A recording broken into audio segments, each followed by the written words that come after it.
buenos días. Entonces, para el día de hoy en aulas abiertas tenemos la revisión de anticoagulación en patología valvular. Entonces, a manera de introducción, que sabemos que la enfermedad valvular afecta a más de 100 millones de personas en el mundo, que está asociada a una alta morbimortalidad y que realmente con el paso del tiempo pues se han venido una disminución de la etiología reumática y un aumento de las etiologías degenerativas y por lo tanto hay un aumento del implante de prótesis tanto mecánicas como biológicas. Cuando hablamos de anticoagulación, lo que queremos es evitar los tipos de disfunción de las válvulas. Realmente estamos tratando de impactar en una de las principales disfunciones valvulares, que es en la trombosis de la válvula. Sin embargo, pues a la hora del seguimiento tenemos que tener en cuenta que la trombosis no es el único tipo de disfunción. También vamos a tener el crecimiento de panos, que es un crecimiento de una proliferación exagerada por fibroblastos y matriz extracelular. También está la degeneración valvular en válvulas que llevan muchos años y obviamente pues la endocarditis, que es la infección de las válvulas. No necesariamente solo ocurre una, pueden ocurrir varias al mismo tiempo, por lo cual es importante pues tener una muy buena historia clínica y saber cuál es posiblemente la etiología de esa disfunción valvular. Entonces, también conociendo de manera introductoria cuál es el riesgo de trombosis que tenemos en dichas válvulas mecánicas, pues sabemos que va a ser distinto entre si es una válvula mecánica, biológica o una TAVI. Entonces, sabemos que en válvulas mecánicas el riesgo anual de trombosis va entre el 0.1 al 5,7% por año en riesgo de trombosis, y donde mayor riesgo de trombosis vamos a tener es en el periodo del perioperatorio, sobre todo cuando tenemos la posición mitral o tricuspidia, o cuando el paciente está en su anticoagulación. Y esta posición, pues ya lo vamos a hablar más adelante, pero es porque manejan realmente unos flujos más lentos. El riesgo de obstrucción anual está entre el 0.5 y el 6%, con un riesgo de embolia que está entre el 2,5 y el 3,7%. Esto puede ser originario o no de la prótesis, porque también podemos tener otras patologías como una fibrilación auricular asociada. Y también el riesgo de disfunción valvular por panos en las mecánicas va del 0.2 al 4,5%. Vemos que los rangos son muy amplios y esto realmente es así por el tipo de estudios observacionales de donde se deriva, que no siempre la definición es la misma y muchas veces el seguimiento tampoco es tan estricto. Hay unos que son más estrictos en el seguimiento, mientras que otros son mucho más laxos, por lo cual pueden tener unos valores más bajos de trombosis. En cuanto a las válvulas biológicas, tenemos que el riesgo de trombosis anual es mucho más bajo, el 0,03% anual. Sin embargo, si es tricuspidia puede llegar hasta el 1%. El riesgo de embolia originado o no de la prótesis va a ser del 0.38%, y sabemos que ese mayor riesgo está en los primeros 3 meses del implante, pero que si bien puede persistir hasta un año, esos 3 meses son los más críticos y es donde se habla de una terapia anticoagulante o antitrombótica.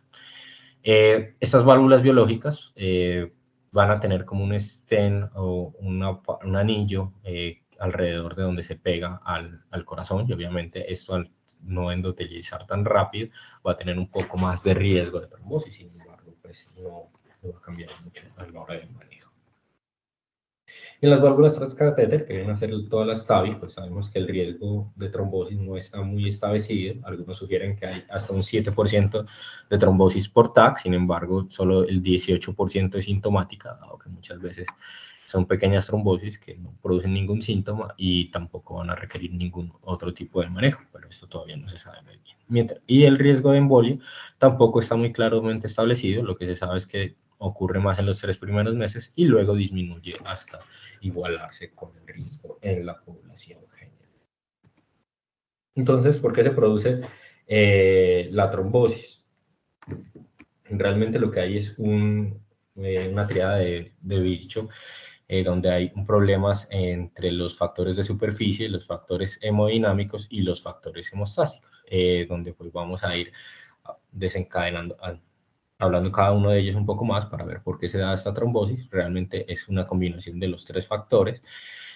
Entonces, ¿cuáles son los factores de superficie? Realmente lo que tenemos es que obviamente hay una superficie artificial intravascular, que esto permite y promueve la absorción, es decir, que se peguen las proteínas desencadenantes de la trombosis en esa superficie artificial. Esto a la vez hace que se dé un depósito de fibrinógeno, de fibronectina, de factor de von Willebrand, y por lo tanto empiece toda la cascada de la anticoagulación con un aumento de la adhesión plaquetaria. Al aumentar la adhesión plaquetaria y por esta absorción tenemos una activación directa de las vías de la coagulación y del complemento.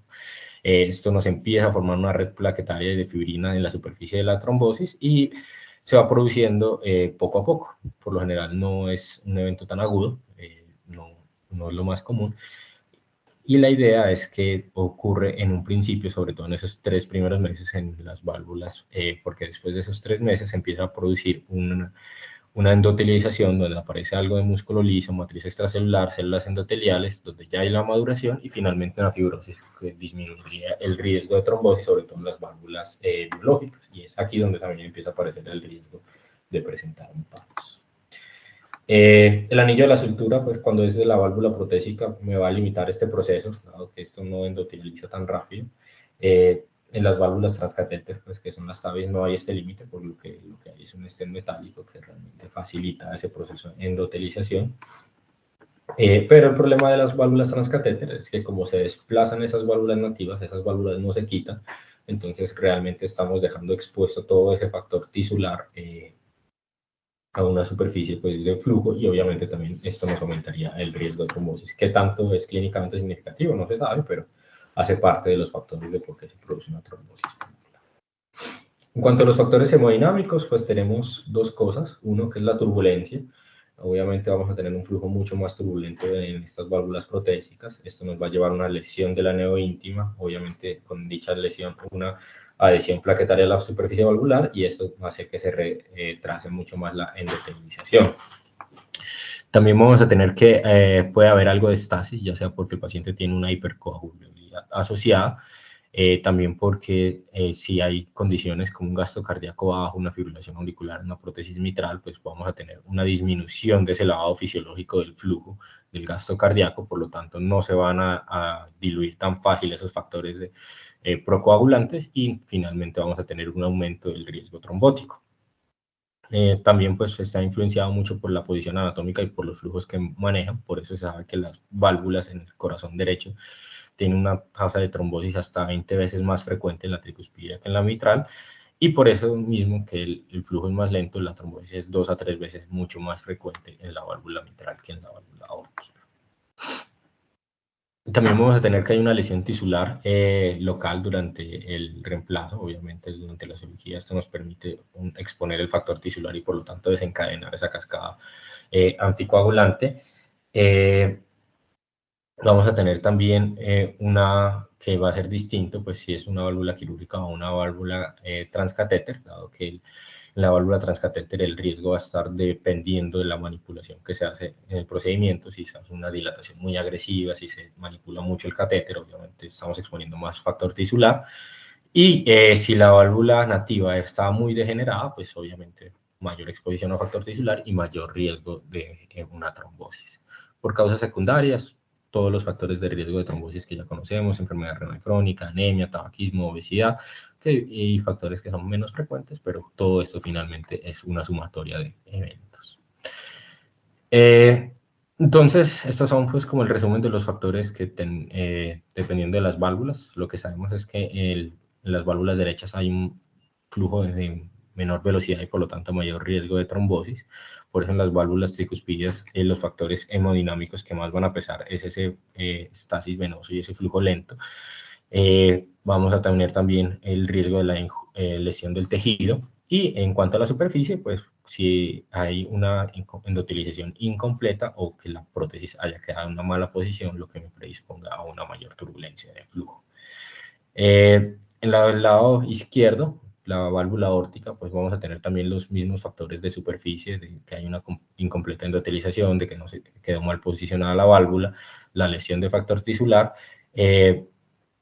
Y en cuanto a los factores hemodinámicos, pues nos va a variar mucho, es la turbulencia del flujo, dado que posiblemente podría quedar una malposición de las válvulas y por lo tanto mayor turbulencia, mayor riesgo de trombosis. Pero en la que quizás tenemos más riesgo de trombosis va a ser en la válvula mitral, en el corazón izquierdo, donde no solo nos van a afectar esos estados de bajo flujo porque manejan menos flujo que la aórtica o a velocidades más bajas, sino que sobre todo cuando ya el paciente tiene una fibrilación auricular, cuando ya tenemos una disminución de la fracción de eyección, esto nos va a aumentar el riesgo de trombosis. También tenemos el riesgo de que haya una utilización incompleta de la prótesis y finalmente que haya una lesión de las valvas de la válvula originaria nativa. Entonces, a partir de ahí es que surge pues la necesidad de utilizar una terapia antitrombótica, y la idea de utilizar esta terapia antitrombótica, como ya hablamos, es prevenir esa trombosis valvular y reducir la incidencia de las complicaciones tromboembólicas. Entonces, realmente pues la piedra angular es con la warfarina, los DOACs no están aprobados y ya vamos a ver por qué no están aprobados. Esto realmente viene desde hace mucho tiempo. El primer estudio pues fue el RALINE con dabigatran versus warfarina. Lo que se dieron cuenta en válvulas mecánicas es que se producían más eventos en cuanto a ACV isquémico en el grupo del dabigatran, por lo tanto a partir de ahí quedan contraindicados los DOACs en este tipo de válvula. Y empiezan a surgir varias teorías. ¿Por qué falla el dabigatran?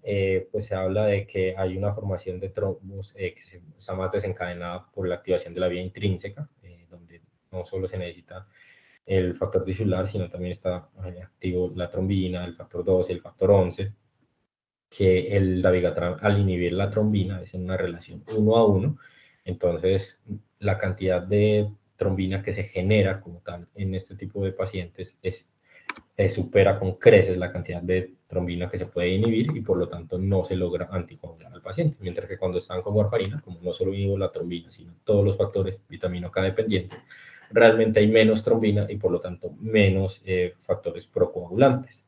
Incluso haciendo pues estudios en modelos animales, se hablaba de que para poder inhibir toda esa trombina se requeriría dosis extremadamente altas de dabigatran, de 620 miligramos 2 veces al día, donde el riesgo de sangrado superaría con creces el beneficio. Entonces, a partir de aquí queda contraindicado el uso de los DOACs. Se dejan la duda de que de pronto si los inhibidores del factor anti-10A, al ser un punto más arriba en la cascada, podría tener alguna utilidad. Surgen algunos reportes de casos, sobre todo en animales, pero esto también queda desvirtuado. Sobre todo este año ya sale otro ensayo clínico, que fue el uso de la apixaban en pacientes con warfarina en válvulas mecánicas aórticas, en este tipo de válvula en especial, que es ONEX, y escogen este tipo de válvula porque supone que es una válvula más moderna, que por sus materiales, por su hemodinamia, tiene menor riesgo trombogénico, por lo menos en teoría, y porque habían estudios con warfarina, de utilizar warfarina ya a INRs más bajitos de 1,5 a 2, sin mayor aumento de tasas de trombosis. Entonces dicen, de pronto en ese tipo de pacientes de menos riesgo trombótico, apixaban podría servir. Sin embargo, es un estudio que también debe pararse de manera prematura después de 863 pacientes, porque hay un exceso de eventos tromboembólicos en el grupo de apixaban. A pesar de que el 94% estaba con aspirina, hay 20 eventos en el grupo de apixaban y solo 6 en warfarina. Entonces, después de hacer algunos análisis interinos, se concluye que definitivamente es por futilidad se termina el ensayo clínico. Y aquí lo podemos ver: 20 eventos en el grupo de apixaban del desenlace primario, que es la trombosis de la válvula o tromboembolia relacionada a la válvula, versus 6 en warfarina. Vemos que no solo hay más eventos de trombosis, sino también de embolia relacionada a la válvula, de ACV y de embolia arterial. Por lo tanto, pues definitivamente los anticoagulantes directos, ni siquiera en las válvulas de menor riesgo trombótico, actualmente están indicados. Entonces, tenemos que volver a la warfarina en las prótesis valvulares mecánicas, y hay unas metas como estándar. ¿Y qué se sabe? Que depende también del tipo de válvula y de dónde esté ubicado. Entonces sabemos que si es una válvula aórtica de doble disco o monodisco de última generación, sin factores de riesgo de tromboembolia, pues la idea, si bien hay un rango que es entre 2 y 3, la idea es que siempre traten de mantenerse como un punto para no estar jugando mucho en los valores extremos, y se podría mantener un INR meta en 2,5, mientras que si es una aórtica con factores de riesgo adicionales para tromboembolia, como es un paciente con FA, que ya ha tenido una embolia previa, disfunción del ventrículo izquierdo o un estado hipercoagulable, o con una prótesis de las primeras generaciones, como era la prótesis de bola en jaula, pues el INR sí va a ser más alto, en 3, y si es mitrales, pues va a ser de 2,5 a 3,5, tratando de mantenerlo alrededor de 3 como tal, ese INR. Mientras que cuando hablamos de prótesis biológicas, pues con prótesis biológicas realmente la evidencia no es muy buena. Son algunos estudios observacionales, no hay ensayos clínicos de eso, sino que se basa en la fisiopatología. Y lo que nos dicen las guías y los autores es que si no hay ninguna indicación como tal para anticoagulantes orales, usar solo aspirina podría ser razonable. Sin embargo, también es razonable, sobre todo si el paciente tiene bajo riesgo de hemorragia, utilizar warfarina con un IRR en 2,5 los primeros 3 meses y hasta 6 meses post-implante. Y posterior a esto, evaluar si el paciente tiene alguna otra indicación de continuar la anticoagulación. ¿Cuál es el objetivo de anticoagular esas prótesis biológicas? Pues la idea es tratar de proteger ese reemplazo valvular, disminuir el riesgo de embolia hasta que la válvula esté completamente endotelializada. Obviamente, pues se debe superar el riesgo de sangrado siempre, y se debe hacer una evaluación juiciosa de cuál es el riesgo de sangrado de este tipo de pacientes. Y la evidencia que tenemos realmente no es muy buena. Quizás el registro más grande es un registro danés que mostró que el riesgo de ACV y muerte con warfarina que se extendía hasta hace 6 meses era mejor con warfarina que con aspirina, pero sin un aumento significativo del sangrado. Incluso en muchos de estos grupos vemos como el paciente con warfarina versus el paciente que solo estaba con aspirina, realmente los desenlaces eran muy similares. Obviamente podrían tener mayor tendencia a sangrado algunos pacientes, incluso con la warfarina, pero en cuanto a los desenlaces cardiovasculares, pues les iba muy similar. A partir de ahí, las guías lo dejan como a la discreción del clínico, decide si lo deja solo con aspirina o con warfarina. Y realmente en este punto sí quedamos sin muchas luces de la evidencia. Han salido algunos nuevos estudios, pero es hablando de prótesis biológica y otra indicación de anticoagular, como es el RIVER, que fue uno de los primeros ensayos clínicos aleatorizados, que eran pacientes con prótesis biológica y fibrilación auricular, pero que dicha prótesis biológica era en la posición mitral. Entonces, este fue un estudio de 1000 pacientes, donde se aleatorizaba rivaroxaban 20 miligramos versus warfarina con un INR entre 2 y 3. Y lo que se descubrió es que el rivaroxaban era no inferior a la warfarina en cuanto a muerte, desenlaces cardiovasculares mayores o sangrado a 12 meses, pero este ensayo tiene dos limitaciones importantes. Uno, que obviamente el ensayo fue solo en posición mitral, y lo otro es que a la aleatorización la mayoría de pacientes ya llevan mínimo 3 meses después del implante de la válvula. Solo el 20% había recibido rivaroxaban antes de los 3 meses posterior al implante, por lo cual dicen que se debe tener mucho cuidado en pacientes que no tengan posición mitral de la bioprótesis y pacientes que tengan un implante de la válvula hace menos de 3 meses. Con esa base en la evidencia surge otro estudio posterior, que es el de Edoxaban, que es en pacientes, también es un ensayo clínico aleatorizado. Se trata de utilizar bioprótesis en cualquier posición, ya sea mitral, aórtica o las dos, y se iniciaba el Edoxaban de manera temprana. Realmente era un ensayo pequeño de solo 220 pacientes, y lo que encontraron es que en cuanto al desenlace, que era seguridad y sangrado, pues solo hubo 4 pacientes con desenlace de disfunción valvular de trombosis en el grupo de warfarina y ninguno en el grupo de edoxaban, por lo cual concluyen que es no inferior. En cuanto a sangrado, hubo un paciente en el grupo de warfarina y 3 en el de edoxaban, por lo que también concluyen que es no inferior, pero con la gran limitación, uno, de que fue un ensayo clínico muy pequeño, y dos, que fueron muy pocos eventos a pesar de lo que se estaba presupuestado. Vemos que realmente pues la mitad eran reemplazos aórticos, un 20% eran reemplazos mitrales, y un 38% eran reparos mitrales. ¿Ellos cómo lo concluyen? Pues esta es como, quedan 110 para edoxaban, 110 para warfarina, y en cuanto al desenlace primario, que era muerte por cualquier causa, alguna complicación tromboembólica o una trombosis asintomática en los primeros 3 meses, pues no fue, fue no inferior el edoxaban a la warfarina, y concluyen que el edoxaban podría ser una alternativa a la warfarina en pacientes con bioprótesis en el periodo temprano, es decir, en esos primeros 3 meses. Sin embargo, pues queda esa limitación del pequeño tamaño de la muestra, por lo cual no, en las guías no quedan representados con un gran grado de evidencia, queda con un grado de evidencia 2B-C, que se podría utilizar en esos primeros 3 meses, pero que habría que tener mucho cuidado. Y también queda la duda de por qué hubo más casos de sangrado en edoxaban, a pesar de que en otros estudios pues, los anticoagulantes directos casi siempre son no inferiores o menor sangrado que la warfarina.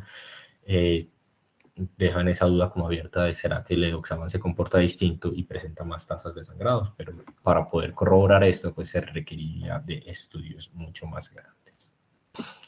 En cuanto a la TAVI, realmente pues no hay como, si no hay indicación de anticoagulación, el manejo es antiagregante, en especial con aspirinas, 75-100 miligramos día. Antes hablaba de la terapia antiplaquetaria dual de 3 a 6 meses con ASA y clopidogrel. Sin embargo, pues ya cada vez han salido más estudios que esta complicación de terapia dual aumenta la tasa de sangrado sin mayor beneficio a la disminución de eventos embólicos. Entonces, y esto está corroborado pues con estos, este metaanálisis, el primero de 421 pacientes, que fue de 3 ensayos clínicos aleatorizados, donde comparaban la terapia dual versus la terapia de una solo antiagregante en pacientes con TAVI, comparando los desenlaces de muerte, sangrado mayor, complicaciones vasculares mayores a 30 días, y se dieron cuenta pues que no habían diferencias basales ni procedimientos. Que concluyen que definitivamente en el grupo de antiagregación dual hay más sangrados, pero comparando los dos grupos, pues realmente no hay diferencias en muerte, isquemia o ACV. Aquí vemos pues como definitivamente la terapia dual tiene muchos más sangrados, en especial en las primeras 48 horas, pero incluso posterior a las 48 horas sigue predominando en todo tipo de sangrados la terapia dual. En cuanto a los eventos isquémicos, pues realmente no había una diferencia estadísticamente significativa. 8 en el grupo dual, 8 en el grupo simple, ACV 6 versus 7, no hubo ningún tipo de diferencia, pero sí menos sangrado en la terapia antiagregante simple. A partir de eso, también en el 2020 sale este otro estudio, ensayo clínico, que era aspirina con o sin clopidogrel después de una TAVI. Lo que se hacía era un análisis de subgrupo, porque había otro ensayo clínico que estaba comparando rivaroxaban más clopidogrel, pero este solo comparaba antiagregación simple versus dual con clopidogrel por 3 meses. Y evaluaban pues un desenlace primario que era todo tipo de sangrado y sangrado no asociado a procedimientos en un periodo de 12 meses. El sangrado en sitio de punción no se contaba como sangrado no relacionado. Como desenlaces secundarios, todo lo que es muerte cardiovascular, ACV, infarto agudo de miocardio como un desenlace compuesto.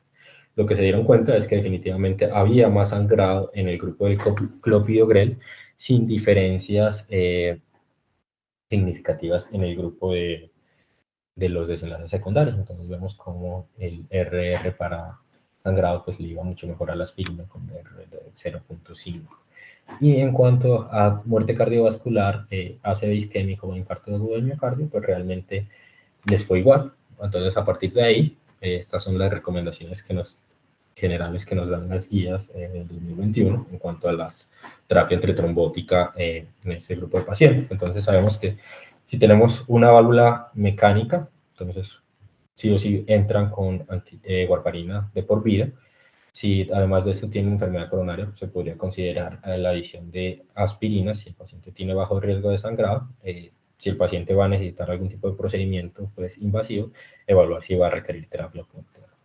Mientras que con las prótesis valvulares, entonces tenemos que si es mitral o tricuspide, siempre tenemos que evaluar si tiene alguna otra indicación de anticoagulación. Si tiene otra indicación de anticoagulación, definitivamente pues, va a ser anticoagulado a largo plazo.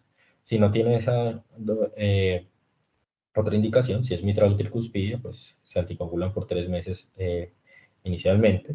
Si es aórtica quirúrgica, si no tiene otra indicación de anticoagulación, se puede anticoagular por 3 meses o aspirina por 3 meses. Y mientras que si es por TAVI, si requiere anticoagulación a largo plazo, obviamente va a requerir la anticoagulación, pero si no requiere anticoagulación, el manejo solo es con aspirina a largo plazo. Como siempre vamos a manejar estos pacientes anticoagulados, pues obviamente van a existir el riesgo de sangrado, sobre todo en hemorragias pues graves o potencialmente mortales, o en caso de que el paciente requiera un procedimiento quirúrgico. El manejo pues no va a estar a los otros pacientes de sangrado con warfarina, que si manejan una prótesis valvular mecánica y un sangrado no controlable, pues se van a requerir una administración de concentrado protrombínico y se podría administrar también vitamina K intravenosa, sobre todo si el reinicio no se plantea en los próximos 7 días. Si solo es supraterapéutico sin sangrado, mayor de 5, pues realmente el manejo es retirar el warfarina y se puede considerar o no adicionar vitamina K oral. En cuanto a la terapia puente, que estos pacientes siempre va a ser una pregunta, pues realmente no es una receta de cocina para todo el mundo, siempre tenemos que tener todos estos factores, saber dónde, el tipo y la ubicación de la válvula, cuál es el procedimiento que se le va a hacer, qué otros factores de riesgo tromboembólicos maneja el paciente, el tiempo durante el cual se va a suspender la anticoagulación y el riesgo de hemorragia, y de acuerdo a esto pues se define si requiere o no una terapia puente. Entonces, si es una prótesis valvular mecánica, si el paciente va a ser llevado a procedimientos menores como extracción dental, una biopsia, fasectomía o fácil control de sangrado, simplemente se continúa. Si va a requerir una cirugía cardíaca no urgente, perdón, el manejo pues, va a ser con complejo protrombínico y se va a requerir, dependiendo del tipo de cirugía y el tipo de tiempo que necesito para anticoagular, también podría ayudarme plasma fresco congelado. Si ya la prótesis es aórtica de bajo riesgo, es decir, de las de nueva generación, si otro factor de riesgo tromboembólico, sin FA, sin falla cardíaca, de FEBI disminuida, pues la idea es interrumpir temporalmente la vitamina K hasta que se reduzca el INR, no requeriría terapia puente, y 2 a 4 días después del procedimiento se reinicia según el riesgo de sangrado. Mientras que si es una prótesis valvular aórtica de alto riesgo, tromboembólico o una prótesis mitral, pues sí hay que reducir el INR y aquí sí sabría utilizar la terapia puente 3 a 4 días antes del procedimiento y llevarlo ya sea con heparina de bajo peso molecular o heparina no fraccionada al dicho procedimiento. Si es solo una prótesis valvular biológica o aneloplástica, pues es realmente con FA, la terapia puente es en pacientes con alto CHA2, que es lo que me habla de un paciente con alto riesgo. Saber que no todos estos pacientes van a tener trombosis a la evaluación, algunos lo que pueden tener es un PANOS, que la diferencia es que, como ya habíamos hablado, una generación de trombina, que por lo general son procesos que son mucho más largos, que se demoran más, que los síntomas son mucho más subclínicos, más crónicos, tienen un volumen más pequeño y casi siempre van a estar más al lado ventricular que al lado auricular, en diferencia que a la trombosis valvular, pero para esto siempre vamos a necesitar ayudarnos de una muy buena imagen. Entonces, ¿qué pasa cuando ya sí tengo una trombosis de la válvula protésica? Cuando es mecánica puede ser un evento agudo o subagudo. Esto pues me va a generar una disfunción valvular rápida. Está causado ya sea por la subanticoagulación o por el crecimiento del panos. Se lo puede identificar porque ya hay un soplo de estenosis o se pierde ese clic a la auscultación. Como habíamos hablado, el riesgo de trombosis anual va del 0.1 al 5.7% y sabemos que el mayor riesgo van a ser siempre los primeros 3 meses y en la posición mitral y la tricuspide, que en la aórtica. A medida que el tiempo pasa, el riesgo de trombosis es menor, pero no desaparece. El diagnóstico pues siempre va a estar basado en parámetros ecográficos como gradientes transvalvulares elevados, movimientos limitados de las válvulas, que tienen unas masas móviles y adheridas consistentes con trombos, o también pues nos van a hablar de que hay un aumento del gradiente transvalvular por encima del 50% o de 10 milímetros de mercurio a través de una prótesis aórtica, en comparación siempre con el valor. Entonces el diagnóstico siempre lo inicial va a ser con un ecocardio ya sea transtorácica. En caso de que queden dudas por la ventana, pues, se puede utilizar la transesofágica y en caso de que esto no sea posible, pues tenemos el apoyos como la tomografía o la fluoroscopia. La fluoroscopia solo para válvulas mecánicas que nos permitirían evaluar si está disfuncional o no. Y obviamente la tomografía va a ser muy buena para detectar y cuantificar la diferencia entre un trombo y un PANOS, sobre todo en las nuevas generaciones de tomografía con 4 dimensiones y en los TAC multicorte. El tratamiento de esas trombosis valvulares va a depender mucho de cómo se presenta el paciente. Si hay una obstrucción clínica de obstrucción valvular, el paciente está en falla, pues el tratamiento siempre va a ser urgente, ya sea con cirugía de emergencia o con una infusión lenta de terapia fibrinolítica a bajas dosis en caso de que el paciente no pueda ser operado. A la cirugía le va muy bien, sobre todo si es NIJA 1 o 2, la falla cardíaca. Si ya es 3 o 4, la mortalidad sí puede subir hasta 15%. La fibrinolisis lenta ya por ecocardiograma también tiene una muy buena tasa de éxito hemodinámico por encima del 90%. Sin embargo, pues con el riesgo del sangrado.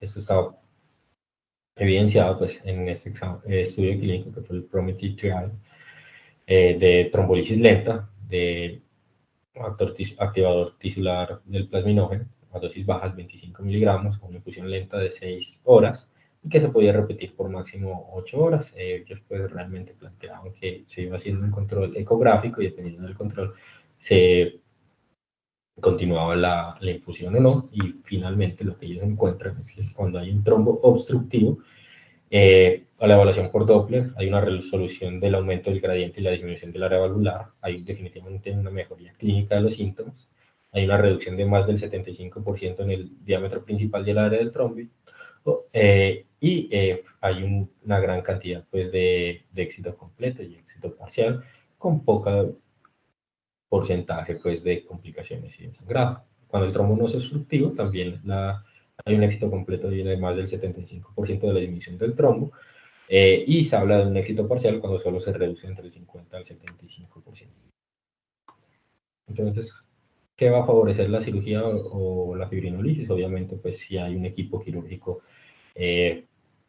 con experiencia, que tiene un bajo riesgo quirúrgico, si la clase NIJA es más avanzada, si un trombo es grande, con un área de más de 0.8 centímetros cuadrados, mientras que se favorece la fibrinolisis si no hay una experiencia quirúrgica, si el riesgo quirúrgico es muy alto, si no hay contraindicaciones, si es el primer episodio de la trombosis de la válvula, si es clase NIJA 1 o 2 idealmente, si es un trombo pequeño, si no hay trombos en la aurícula izquierda y obviamente pues que el paciente desee la fibrinolisis. En las trombosis de prótesis biológicas, pues realmente esto es un evento que es un poquito menos grave, más subagudo, dado la menor trombogenicidad de las prótesis biológicas comparadas a las mecánicas. Parece que las TAVI tienen más grado de trombosis que las quirúrgicas, pero esto al evaluarla por TAC, pero al evaluarlo clínicamente no se sabe si esto realmente repercuta a la hora de tomar decisiones. El mayor riesgo siempre va a ser los primeros 3 meses, pero obviamente se puede extender hasta los 2 años posterior a la implantación de la válvula. El diagnóstico sigue siendo con ecocardio transtorácica, pero también se podría usar transesofágica. Y aquí, en caso de que queden dudas, se podría utilizar la tomografía 4D o una resonancia cardíaca, donde pues, voy a buscar capas de trombos valvulares o hipotinación de las válvulas. La fluoroscopia en las válvulas biológicas. El tratamiento en estos pacientes, pues realmente si está estable, es simplemente anticoagularlo con warfarina, hacerle seguimiento y ver cómo le va. La mayoría de estos pacientes van a lograr disminuir dicho trombo y van a lograr disminuir ese gradiente significativo del gradiente transvalvular. Muchas de estas veces se decide dejar al paciente anticoagulado ya de manera indefinida, pero esto también lo dejan a un criterio clínico. Obviamente lo que se está buscando es que mejore el movimiento de las válvulas, mejoría clínica y que se pueda conservar dicha válvula.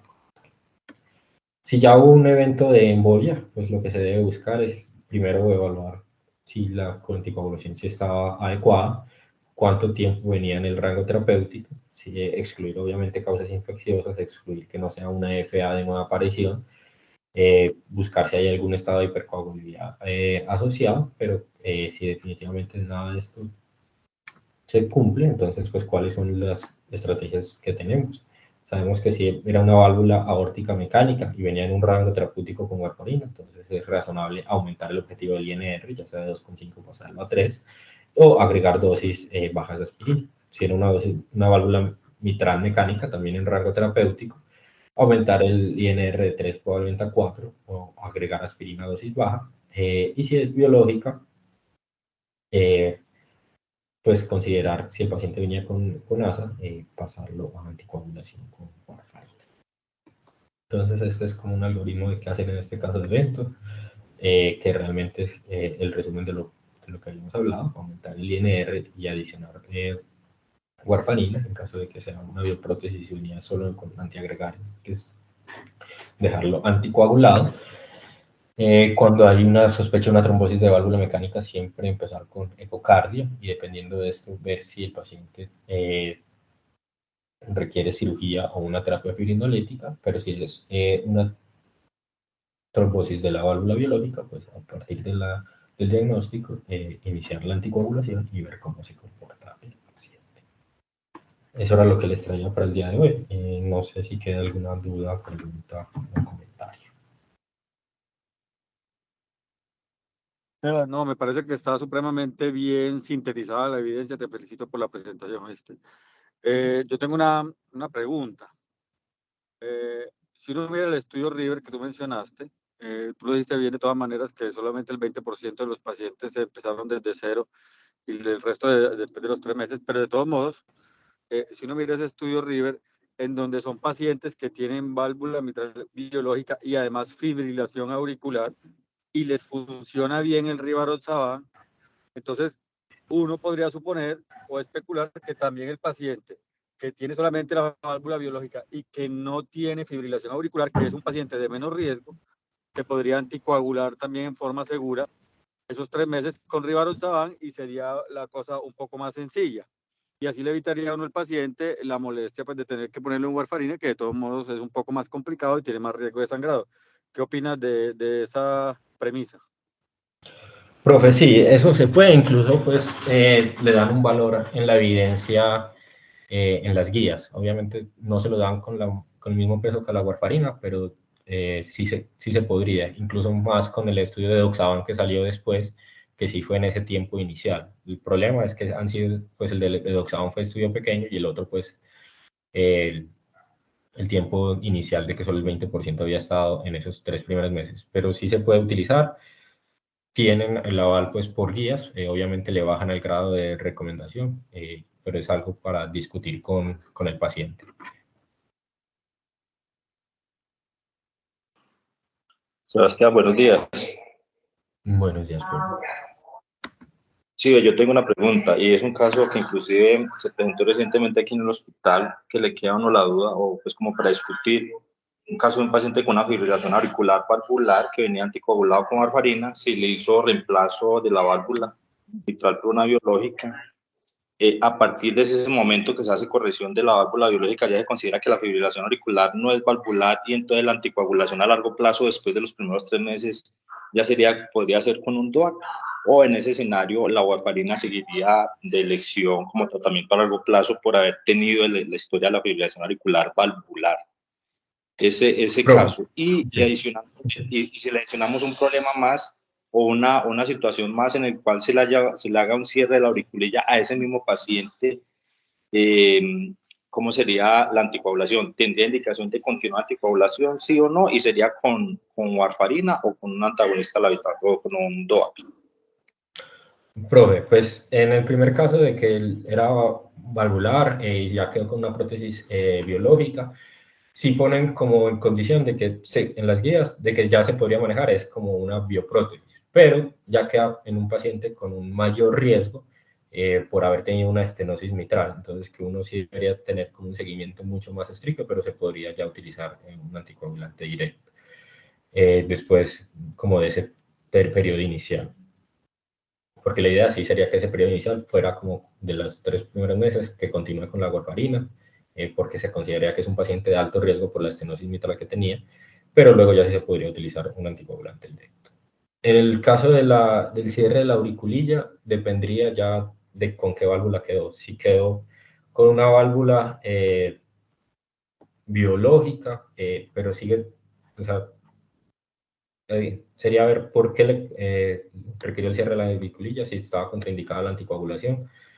En caso de que tengan contraindicada la anticoagulación, ya sea por el riesgo de sangrado, pues ahí la opción sería que quedara con aspirina, dado que quedaría con una válvula biológica en esos 3 primeros meses y sería la única opción que nos quedaría.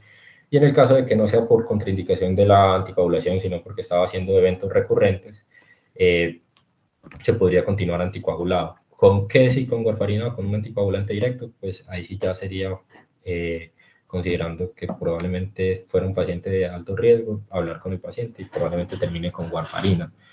Pero no hay evidencia pues en ese punto exacto del paciente.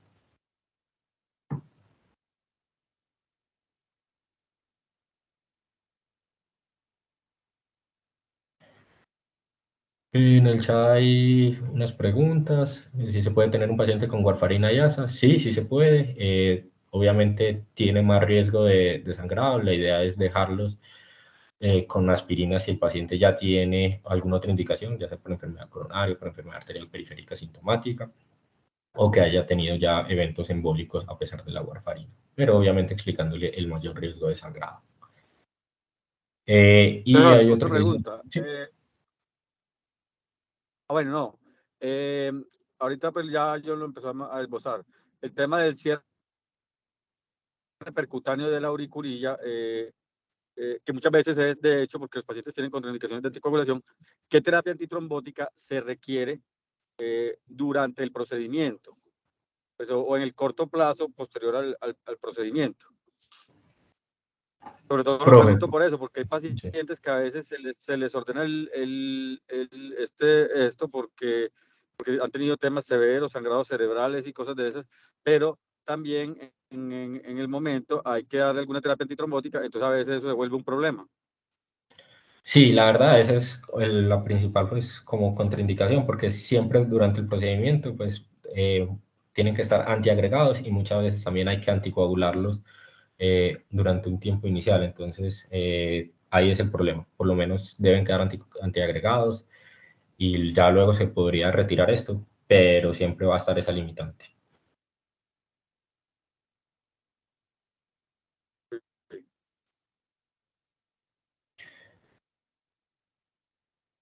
Otra pregunta, la trombosis subaguda de la válvula, infusión de heparina o enoxaparina, ¿se le suma o no aspirina? Si la trombosis está volviendo inestable el paciente, si se cree que va a ser requerido llevar a cirugía o a trombolisis, uno empieza con una infusión de heparina. Si ya el paciente está más estable, pues ya se podría pasar a enoxaparina. Sumarle o no aspirina, no tendría como la indicación en ese punto de sumar aspirina, dado que sería más el riesgo de sangrado, sin mayor beneficio pues de la aspirina en este escenario puntual.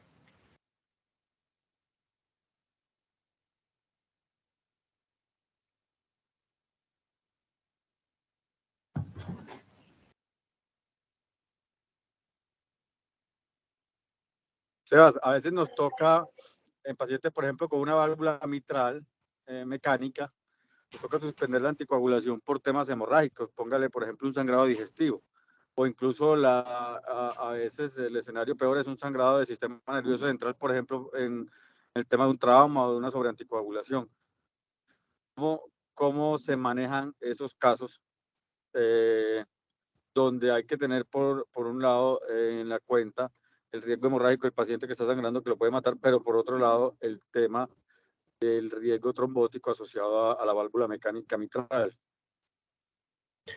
Profe, pues ahí realmente uno queda de manos cruzadas, porque si tiene un sangrado que amenaza la vida, la idea pues si es un sitio controlable, tratar de controlar el sangrado, pues si es algún sangrado gastrointestinal, alguna úlcera. Si no es posible, realmente pues queda contraindicada la anticoagulación, es esperar que el paciente no vaya a presentar una trombosis, es estarle haciendo seguimiento ecográfico de acuerdo a la clínica del paciente mientras está hospitalizado. Y a medida que el sangrado pase, que ya se pueda reiniciar de manera segura, pues iniciarlo, que esto casi siempre está alrededor, dependiendo de dónde haya sido el sangrado, probablemente entre los 7 y 14 días. Obviamente uno tiene más tranquilidad cuando es una válvula que lleva muchos años implantada, que ya tiene menos riesgo trombótico. Si es una válvula que recién se puso, realmente no queda mucho más que decirle al paciente, esperemos que no se vaya a tapar, tenemos que esperar que se controle un poco el sangrado, pero no hay mayores opciones, pues no quedamos de manos atadas.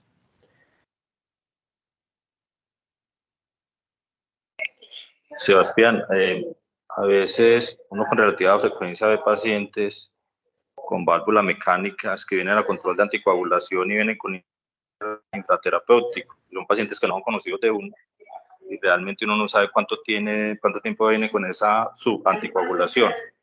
Cuando es una válvula en posición aórtica, uno se relaja un poquito también porque hay menos opción o menos posibilidad de que se trombose y tenga complicaciones. Cuando es mitral, pues uno no tiene como duda en someterlo a una terapia puente mientras que le logre el INR terapéutico con los ajustes pertinentes.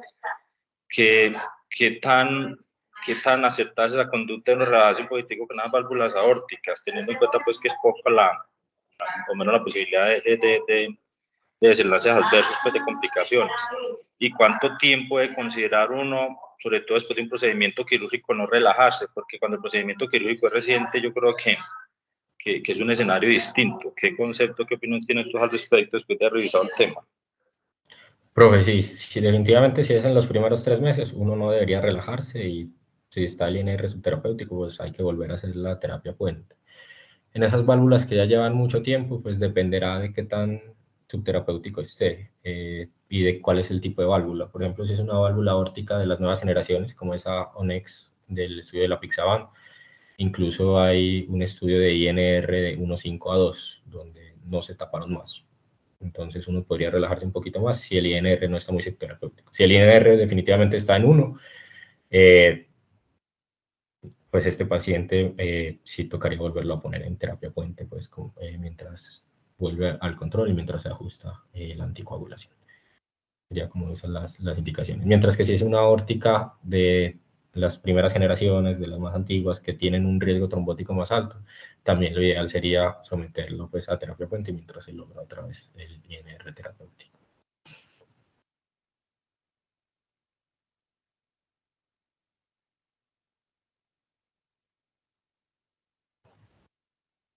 Acá en el chat hay otras preguntas. El INR en anticoagulación crónica, ¿cada cuánto pedirlo? Eso va a depender mucho de cómo esté el paciente controlado, de que esté en un buen programa de anticoagulación. Si viene en un INR lábil, probablemente haya que hacer controles cada semana, cada 15 días, mientras que cuando ya se va conociendo la dosis y el paciente está más controlado, probablemente esto se pueda espaciar hasta un mes o dependiendo pues de las condiciones del paciente.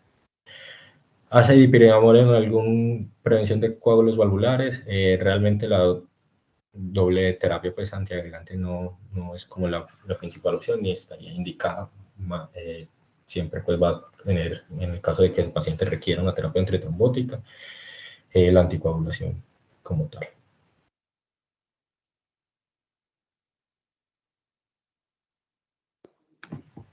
¿Qué tan seguro es tener un... Perdóname, Juan Carlos, sí, una intervención que yo quiero hacer con respecto a los controles. Yo sí digo pues que después de una válvula colocada, cuando el paciente sale al alta, al paciente hay que volverlo a dar a los 8 días, pues porque es que uno ve que el paciente listo, los INR en rango terapéutico puede ir, que siga control en su EPS en el programa anticoagulación si lo tiene o si no, que lo vea al médico la primera vez, por lo general se demoran un mes y uno no sabe en ese mes qué puede pasar. Ese INR es muy lábil en el primer mes. Muchas veces, la mayoría de las veces hay que hacer un reajuste a la primera semana. Entonces, lo más recomendado es tener un nuevo control a la semana cuando uno empieza a anticoagular a un paciente después de una cirugía de reemplazo valvular reciente. Es más, si uno lo ve a los 8 días, pues lo más seguro es que haya que hacer un ajuste y probablemente haya que volverlo a ver a los 8 o 15 días siguientes. Entonces, eso pues de dar de alta a un paciente con una válvula recién colocada y verlo al menos para que no tenga adecuado, porque probablemente va a estar mucho tiempo en el rango infraterapéutico o supraterapéutico y con un riesgo pues de daño pues de complicación de la válvula o de sangrado. Sí, de acuerdo. Lo ideal es que siempre que el paciente salga tenga un control rápido para ver si necesita algún ajuste. Sebas, una pregunta. Pacientes que vienen anticoagulados con warfarina por válvulas mecánicas y que tienen, sobre todo mitral, y que tienen INR lábil o eventos hemorrágicos y que por alguna circunstancia, por esa circunstancia toca suspenderle la warfarina y pasarlo, aunque sea temporalmente, a enoxaparina, ¿qué tan segura es la enoxaparina comparado con la warfarina en cuanto a la prevención de complicaciones trombóticas asociadas a la válvula? Profe, realmente estudios a largo plazo de eso casi no hay. Hay reportes de caso. donde está más estudiado es en las embarazadas. En la población en general, los reportes de casos que hay por ahí dicen que podría ser seguro. En embarazadas sí hay que tener mucho cuidado porque pueden tener alteraciones en la distribución pues, del medicamento, la ganancia de peso, y sí se tapan más si uno no les hace un ajuste guiado con anti-ISA. Entonces, si es un paciente pues, que no es mujer, no está embarazada, puede ser seguro dejarlos con enoxaparina mientras se logra pues como corregir algo, pero no hay estudios a largo plazo de esto. Y en embarazadas sí lo ideal es un control muy estricto de anti-ISA, e incluso si es mitral, tratar de mantenerlo entre un valor de 1 a 1,2. Es lo que recomiendan para evitar pues, que complicaciones trombóticas.